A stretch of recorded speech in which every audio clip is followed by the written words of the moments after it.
Oh God! Hey everybody, it's Safi and Marco. Dish out on movies, the only movie review show on YouTube to review movies in terms of food. It's just Marco here once again, and I am here today to talk about Y2K. Oh shit! Damn it! That was almost the full. Dang it! I really wanted it to. Okay, here it comes. Here, another one's coming. Y2K. Damn it, that was only the first one. Dang it. I am here to talk about Y2K. I should be asking myself, and I bet you guys are asking me, why did I even watch this? And honestly, I saw, I just saw an opportunity, like, I have to watch these new release movies to catch up on them. And I figured that it would be really fun to watch this because it looked like it could be really bad, or it could be fun, or it could be okay. And it ended up being really, really bad, with some hints of good in it. I don't think it's terrible. Overall, this is a movie about these teenagers, and it's like, what if Y2K actually happened in this small town? And you have like all the cliches. You have like the loser guy who can't get the girl that he wants to get in high school, the girl who's with the jock, his geek friend, the fat friend who's like a geek and he's like just kind of a goofball. You have the nerds, you have the stoners, you have all the stuff. I mean, this is very, very early 2000s, very late 90s. I mean, it's kind of like that weird period, Y2K, like where things were transitioning. It was around when I was born. I was born in 1998 at the end of it. So, my first year on Earth was the one where Y2K happened. And, yeah. And honestly, like, I think that the sad thing about this movie, before we get into it, I think that the sad thing is that this movie could have been really good. And I say that a lot on this channel. I say, oh, that could have been really good. That could have been really good. I say that over and over and over again, to the point of where it's almost kind of like, there are a couple of things you could probably take a shot for. That would be one of them, for sure. This movie could have been really good. The writing is bad.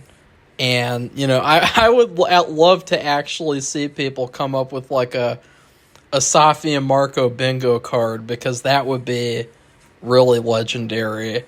That would be like, because I wonder what people's impression are, or what people's impressions are of like me in general, in terms of like catchphrases and stuff like that, or like things that I do, like cliches that I do. But anyways, this movie, I feel like the sad thing is that as it went along, I could kind of see the vision a little bit. And I thought, this movie really could have been like Gremlins. It had this feeling like you could have done Gremlins, but with Y2K. Like, it was absolutely perfect. You could have had all the, like, and it could have been so good. It's just, this movie was so poorly structured. That was this movie's biggest issue, is the poor plot structuring, the script. It was so poorly structured. Every 5 minutes, something different would happen. Like, they would go through a scene, and stuff happens, and then it just cuts. And then immediately go to another scene, and it's so jarring, the tonal shifts in this movie. It feels like you're watching a series of TikTok videos. It feels like, I've never seen these before. I know that they existed at one point, but Vines, I don't know if you guys ever saw those before, but that's what this reminds me of, like what I heard about those. And it's so bad in terms of, like, okay, we're with these characters. Oh, no, wait, this happens. Oh, no, wait, this happens. Oh, no, wait, this happens. it's so unsettling. You can never get settled in, except for these couple of little parts where it really slows down. Even then, they'll have like something really cliche happen, and then boom, another thing happens, and then oh god, it's so weird. It's so crazy, and it doesn't work at all. It wasn't like this even on like something crazy like Malcolm in the Middle, which was an incredible early 2000s show. Tons of crazy shit happened on that show, and it wasn't like this. This is just plain old poor plot structuring. It's poor writing. It's poor transitioning. It's too fast. It's like you're on a... I'll actually compare it to something that happened to me in real life as a kid. This is why I'm scared of roller coasters. It's why I'm scared of heights. So I was at the fair with my brother, and he told me to get on this dragon thing. It was like this... I guess it was a ride. I thought it was like a kid's ride, you know, like a dragon that goes around in circles or something. And he told me to get on, and then he told me he would join me. And then, instead, I got on this dragon, and it was a roller coaster, and I was the only person on the roller coaster. I mean, you can't make this shit up. You know, this is the kind of stuff that happens in real life that, like, really, really should influence fiction, like weird, crazy stuff like that. Because it's just like, how could that happen? It's so bizarre. It's so like over the top, but it happened. And I was like, oh my God. Like it was such a horrifying experience because I wasn't expecting it. And it was like, oh my God. And so then after that, I ran away from him, and I went and I found my mom, and I hung out with her for the rest of the day. But like, that's what this movie felt like. It felt like just being on this roller coaster over and over and over and over again, and you could never really get settled into what was going on. Now let's talk about the characters. First off, you got Bill. I'm gonna remember Bill. You got to remember Bill from It Chapter 1 or 2, you know, Stephen King movie. This is how Bill talks the entire movie. You can barely understand anything that's going on. He says, it's just mumbles the entire movie. And Bill from It Chapter 1 and 2. Hey, Rachel Zegler, I'm gonna fuck you, and then I'm gonna fuck this computer, and then get fucked. Everyone gets fucked. That's what this guy sounds like. This is Bill from It Chapters 1 and 2, the kid version, and oh my God, he just mumbles the entire movie. He looks, talks, and acts like a Roblox character, like a Roblox model. Like, what if a Roblox character came to life and he just mumbles? He's like trying to pull off some Marlon Brando bullshit in here, and it's just like, what were you thinking, little boy? What were you thinking in this movie? Like, seriously, like, I don't know, like, he was not leading man in this movie. He was so off of his game, and I really hope that he gets a better movie next year or something, because I don't want to hate on him, and I don't want to, insult him, because, he seems like a cool guy, but, like, wow, like, the mumbling, this movie, he mumbled the entire movie. Like, he was like, sticky. That's what he talked like. That's what he fucking talked like. There's even a point near the end of the movie where he gives a speech, like Kenny, or not Kenny in South Park, but Kyle in South Park, when he gives his little speech near the end where he's like, guys, now listen, I'm going to lecture you all for 5 whole minutes. And it's like, that's what happened near the end of this movie with Bill from It. Yeah, Mumble Bill. You guys remember Mumble Bill? I should make that a reoccurring character on my channel. Mumble Bill. Yeah, Mumble Bill, I like to review South Park and review Snow White. And Snow White isn't Snow White anymore. So anyways, I'm sorry, guys. I just can't resist. It's really hilarious. And then you got his friend.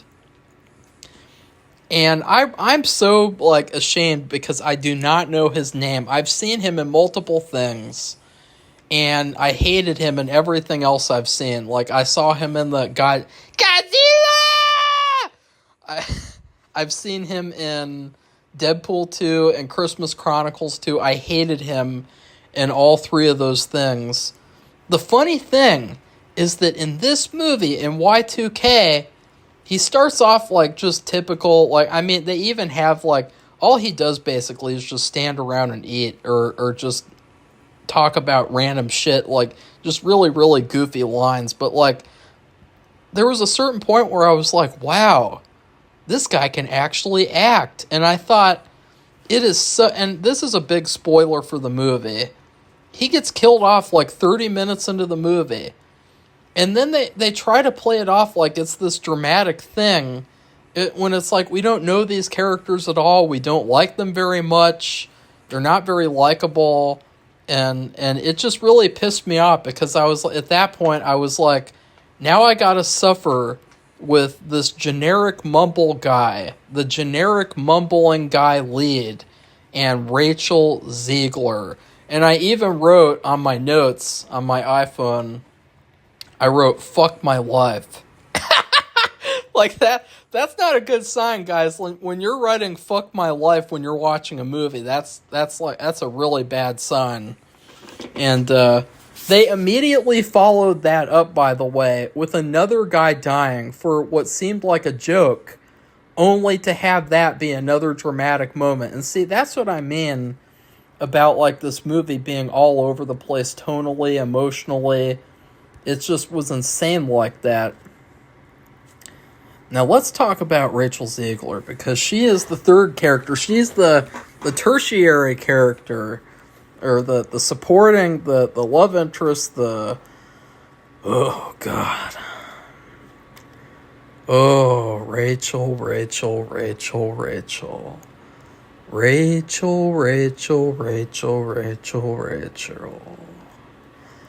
Rachel's acting in this movie is really, really bad. She's like an animatronic that you'd see at Disneyland. Every word that comes out of this bitch's mouth is like spoken with the tone of contempt. Like, she has contempt for being in this movie. She has contempt for having to kiss this guy who's like, oh, that guy isn't Brad Pitt, so why do I have to kiss him? You know, every single thing that this bitch does in a movie is done with contempt. Every single damn thing. It's so hard to watch this girl act. She acts like a spoiled theater kid. I had theater class in high school. She's exactly the type of person that I had theater class with, except the people that I had mostly were pretty cool, but there were some that were exactly like this girl.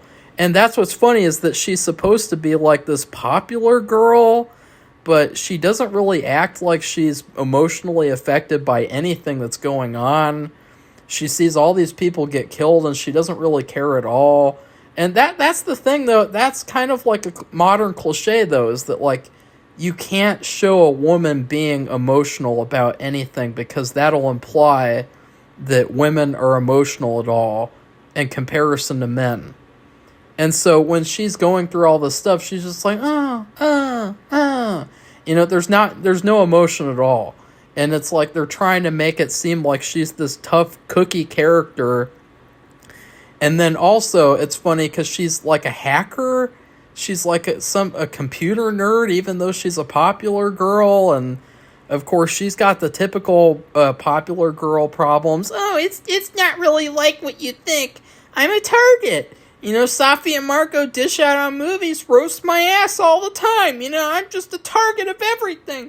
Everyone's against me. Poor me. Wah. Fuck you, bitch. That's what I gotta say. I've heard that shit time and time and time again, and you can guarantee that's what it was like in real life too. And I don't want to seem biased, because look, if she was good in this movie, I would have said she was good in this movie, but she was terrible. She was the worst thing about this movie besides the script, and that's saying something. But I heard this before. I went to school with this popular bitch. She was exactly like Rachel Zegler. She was the type of person who not only would just act completely cold and callous, but she would go so far as to pretend like people that were like, that she saw as below her, she would go so far as to pretend like these people didn't exist. But then I would overhear her talking, like, because she sat really close to me in geometry class, and people would be like roasting her and stuff like that, and she'd be like, "Don't judge me. I don't want to be judged. Don't judge me." It's like all these popular bitches, all these people like Rachel Zegler, or at least the character she plays, or the person that she comes off like from her interviews and things, all of these people have this victim mentality where it's like, even though she is clearly, like, she is just the absolute worst, it's like, it's still all about, like, oh, woe is me, poor me, I'm just a sad character, and the world is against me, and it's just like, fuck you,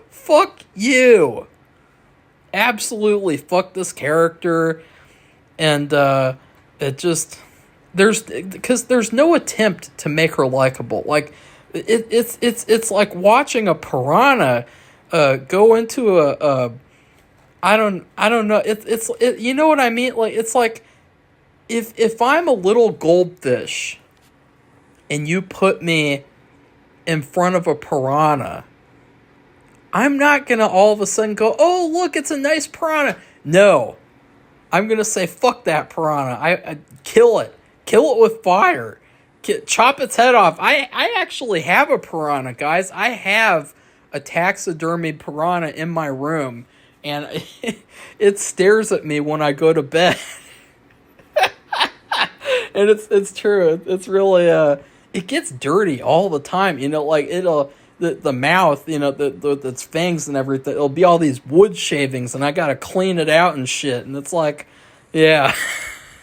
That's the life of owning a piranha that you got. Like, it was my brother's, and it's like, he didn't want any of it, so I was like, yeah, I want that. So, yeah.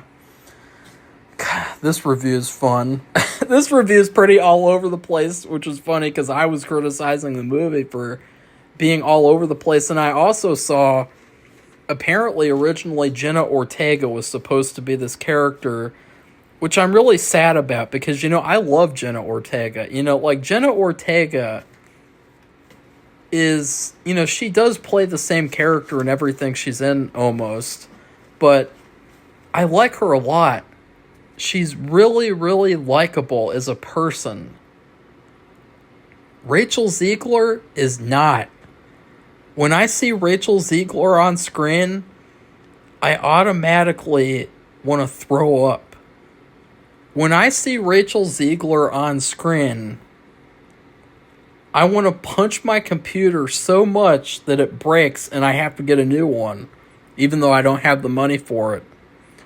When I see Rachel Zegler on screen, it's like I'm a machine. It's like I power off. It's like, malfunction, shitty actress, shitty acting.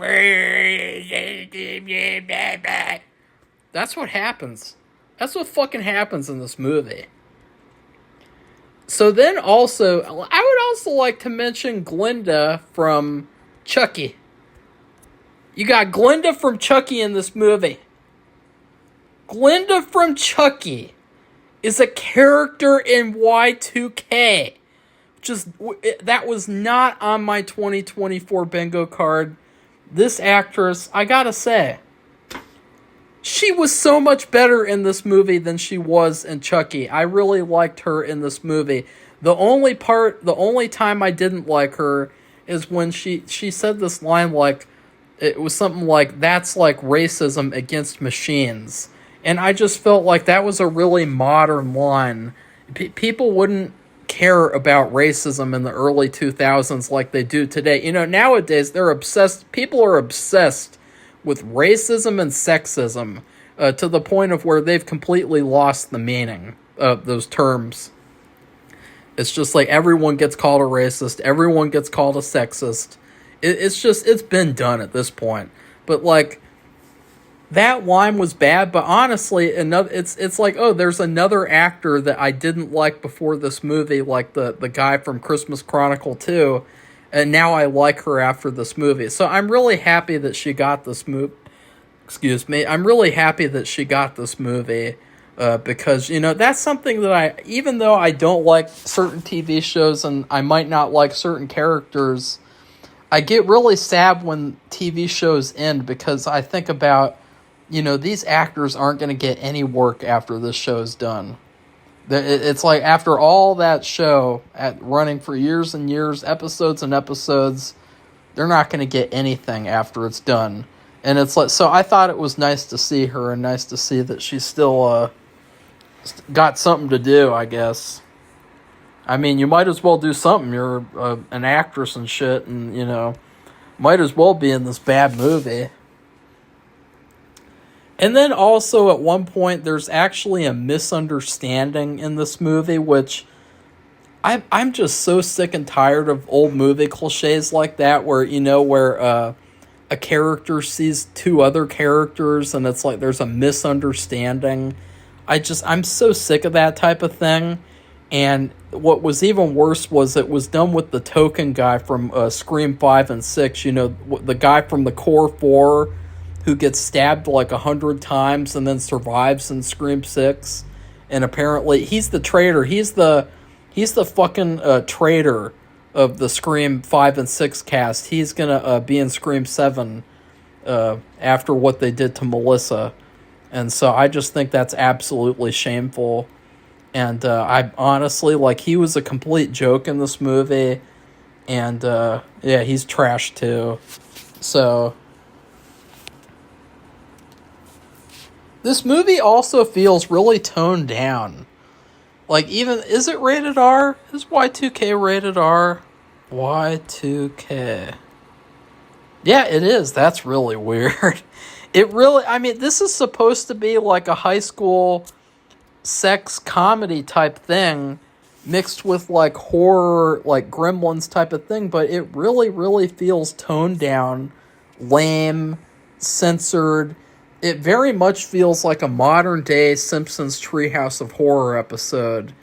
And I really feel like, the guy who made this movie, for all the referencing, he should go back and watch, old-school teen sex comedies because they were so much better than this. And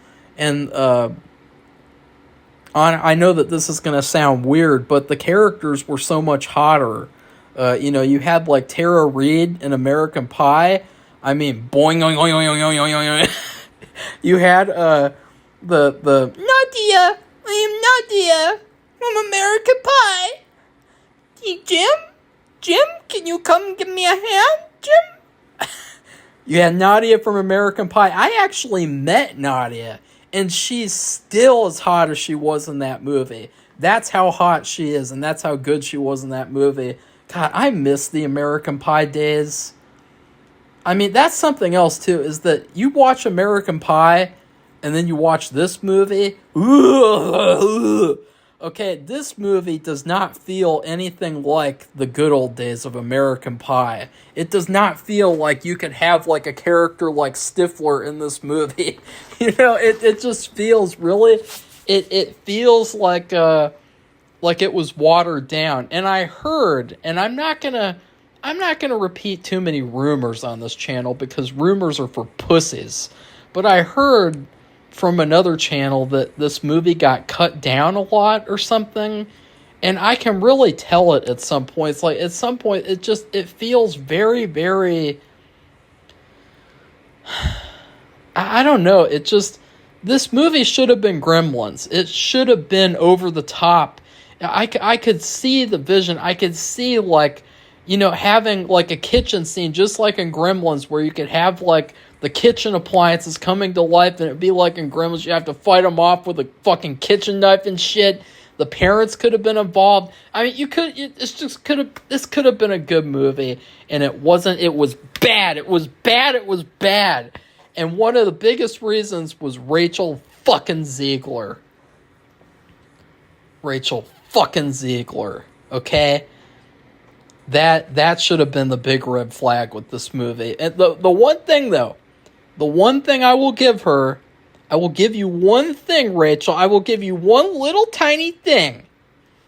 And that is the only tribute in this movie to the early 2000s or 90s that I really liked.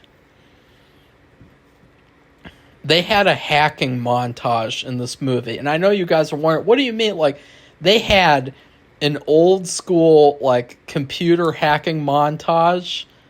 And it was just so funny. And it was so perfect. And it was so on par with, like, what that would have been like in, like, a TV show or movie. Like, you know, in those old 90s movies where it's like, okay, I gotta get onto the internet, and, you know, you just go put the keyboard close-ups and everything, and it's just like all these fucking transition shots and just dissolve shots all over the place. And it's like, that was perfect. That was absolutely perfect. And I wish that the movie would have been good, though. Like, honestly, like, this movie, in terms of food, because on this channel, if you guys are new here, I rate movies in terms of food, which is something that's very unique to me. Although, I've seen a lot of other channels piggybacking off of my idea and saying, oh, this movie's like a bowl of chili, man. And, oh, this movie is like a steak. It's a perfectly cooked steak with everything. It's like, fuck you. It's like, how many times have I said fuck you in this fucking video? Fuck me. Fuck my life. Just like Y2K. Fuck this movie. Fuck everything. But yeah. What was I saying? Okay, in terms of food, that's what I was saying. Because I've seen a lot over the years, ever since I started my channel, by the way. There are so many other YouTube channels that do the food rating, the food reviewing. And I can guarantee that a lot of those channels stole that idea from me. Even though, because I've been on this site since 2017, you know, making videos, and so I just think that that's funny. I've never talked about that before, but I see it all the time, and it's like, I wonder where they got that idea. But I would say that this movie really reminds me of LaCroix. My mom, Safi, she used to drink LaCroix all the time. She for a long time she drank Gatorade, Ensure, you know, the fucking Ensure for old people, senior citizen drink, the nutrition shake bullshit. She drank Ensure all the time, and then she drank Gatorade all the time. She wouldn't drink any water. She would only drink Gatorade. And then she started drinking LaCroix. And LaCroix, I don't know if you guys know this, but, like, LaCroix is, like, famous for being what is essentially, like, a flavorless water that has a little hint of a flavor in it, and it's carbonated. And there was this one time that I went to a relative, or not really, a relative in quotes, to her house for her birthday in 2019, and she had LaCroix, but the only flavor that she had was coconut LaCroix. And coconut LaCroix is like, it's basically like, what if you put jism in water and then filtered that out and then carbonated it? You know, it tasted terrible, and that was a terrible drink. And that's what this movie's like. It's like a movie that just, it's just, this movie was bad, and it really could have been good. And it's so typical, though, for A24. A24 is like the LaCroix of movie studios. Like, you see a movie like Heretic, but Heretic was really, really good in comparison to this trash, okay? And I gotta say, like, Heretic is kind of growing on me because, like, it's a movie that I actually feel like I want to go back and rewatch. But there's so many A24 movies, and they feel like they have a great concept, but then the execution is mixed to bad. And they're very, like, watered down, one-dimensional, one-note movies. And this is a special example of that because I really feel like this movie could have been something. I feel like with the proper writing and with the proper casting, this movie could have been like Gremlins. It could have been so good. You could have done a sequel. I'm serious. I'm absolutely serious. Like, I saw the potential here, and that's what was really sad to me by the end of the movie, was that I saw that potential. And another funny thing, by the way, is that my favorite character in the movie was the guy at the video store. They had this white guy working at the video store, and he had dreads, you know, like you know how nowadays they would say, like, oh, that's cultural appropriation. It's like, fuck you. Well, he was really, really funny, and he does get killed off eventually, but, like, I saw that's the director of the movie. And it's like, oh, no wonder he's the best character in the movie, because he's the one who knows what the vision is. And he's the one who really, really fit into that vision the closest. So I gotta say, like, this was a sad movie to watch. I hope that the rest of the movies that I catch up on are better, because I hate it when I see a movie and I'm like, oh, now I gotta go do a 30-minute video where I say shit about the movie. And I say that the movie sucked. It just feels like, at a certain point, like, I wish that there would be a good movie. I wish that there would be something that worked out, you know, especially because, you know, movies take a lot of work, a lot of effort, but if it's bad, it's bad. And, you know, you have to call a spade, and in this case, you have Rachel Zegler in it, which is basically like that's like, man, you're telling me we could have had Jenna Ortega and we got Rachel instead? God. I mean, that's like saying, okay, Marco, we're going to Olive Garden tonight. Yay! Olive Garden! I love Olive Garden! Chicken gnocchi soup there is fucking amazing! Yay! Marco, sorry, but Olive Garden got bombed by Al-Qaeda. No! What are we gonna have instead? Well, we're not gonna go out to eat. You know, we're gonna stay home while everything cools down, the terrorist attack gets taken care of. We're gonna have a can of beefaroni. We're gonna have a fucking can of beefaroni in this bitch.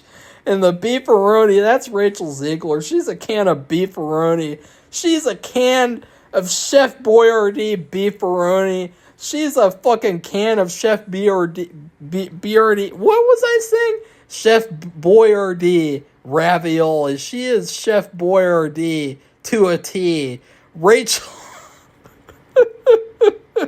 Rachel Chef Boyardee Zegler. Oh, yeah, that is the I'm going to be calling her that from now on.